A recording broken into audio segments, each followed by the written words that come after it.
Hello guys, in this video I'm going to show you how to find and replace words in the Google Docs app. But before that, don't forget to subscribe, leave a comment down below, because at 10,000 subscribers I'm going to show you my whole YouTube revenue statistics and growth strategy. So without further ado, let's just jump right into it. First you have to open up the Google Docs app. And here it opens up in Drive files. From here we just have to go into the document that we want to edit. Then tap on the pencil icon in the bottom right corner. Then on the three dots in the top right corner. And here we find and replace.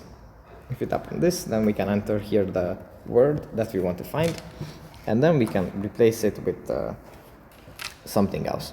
For example, if we used the word too many times and it became redundant, then we can just find it and replace it with another more eloquent expression.